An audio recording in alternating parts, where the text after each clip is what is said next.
नमस्कार. आज आपण निघालोय आपल्या मूळ गावाला. चला तर आपली सफर आज मूळ गावी निघालेली आहे आमच्या.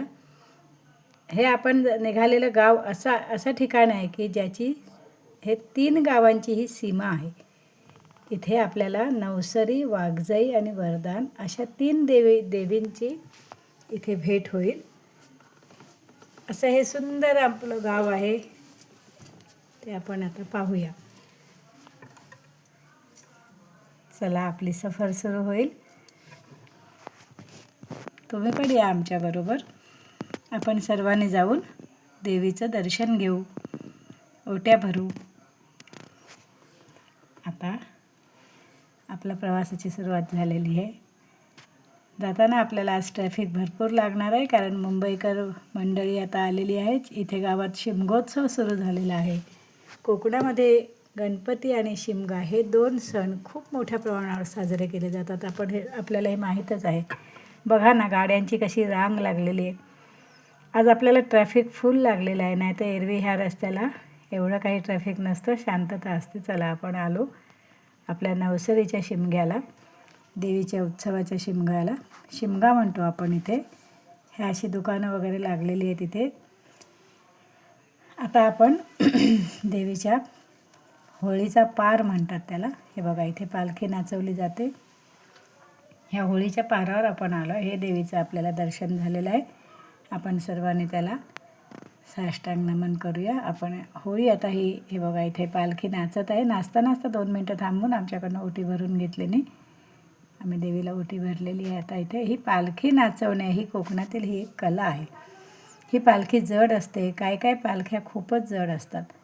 ही नवसरीची पालखी जड आहे. तरीसुद्धा ही मुलं किती उत्साहाने हौशीने ही नाचवत आहेत बघा. ह्यांच्यामध्ये एवढा रोमारोमात उत्साह दाटलेला आहे की हे बघा, की ही पालखी अशा वेळेला त्यांना जड वाटत नाही. किती हौशीने सगळेजण पालखी फिरवत आहेत. आत्ताच होम इथे लागलेला आहे. आपल्याला हे एका एपिसोडमध्ये सगळा उत्सव दाखवणं शक्य होणार नाही. मी तुम्हाला जुजबी काही क्षण दाखवते. हे बघा, मुलीसुद्धा आता अतिशय चांगल्या प्रकारे पालखी नाचवायला लागलेले आहेत. हा पालखी नाचवणे हा एक उत्साहाचा क्षण असतो. म्हणजे देव आपल्याकडे आल्यानंतर आपण देवाला अतिशय आनंदाने त्याचं स्वागत करतो. ही प्रथा फार जुनी आहे. हे बघा, सगळ्या देवींना किती सुरेख रूपं लागलेली आहेत आता. आणि प्रत्येकटा देवीचा आपल्या खांद्यावर घेण्यासाठी उत्सुक आहे इथे देवीला.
आता आपण जाऊया दुसऱ्या पालखीला.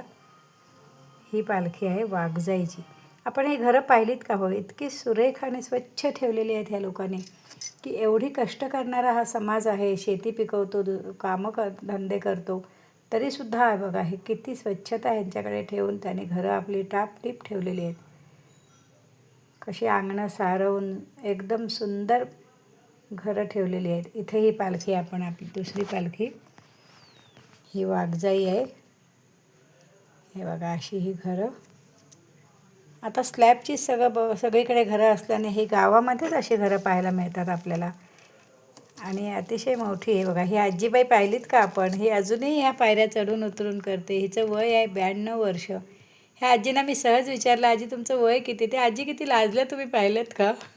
चला आता आपण दुसऱ्या पालखीची ओटी भरू. ही वाघजाई आहे. हिलासुद्धा रोपं लागलेली आहेत, सुरेख सजवलेली आहे. आता आपण हिची ओटी भरून घेऊ. आपणही सर्वांनी देवीचं दर्शन घ्या. आता आपण ओटी भरून भक्तिभावाने आपण आता ओटी भरू. हे पारंपरिक ह्या सगळ्या रूढी आहेत इथे. अजूनही चालीरीती गावात काही पाळल्या जातात. शहरामध्ये मनुष्य एवढा बिझी असतो की त्याला कोणतेच सणवार आनंदाने साजरे करता येत नाहीत. हे बघा ही लोकं. आणि ही आपण आता निघालो आहे तिसऱ्या वाडीत, तिसऱ्या देवीची ओटी भरण्यासाठी. आणि ही आहे वरदानची पालखी. हा पाहिलात का हो कोकण मेवा कसा तयार झालेला. आता 1-2 दिवसात हा फणस पिकेल आणि त्याचा आनंद ही लोकं घेऊ शकतील. ह्यासुद्धा वाड्या कशा आहेत बघा. उंच उंच घरं आहेत. अशी म्हातारी मंडळी अजूनही ह्या पायऱ्या चढून वर जाय करतात.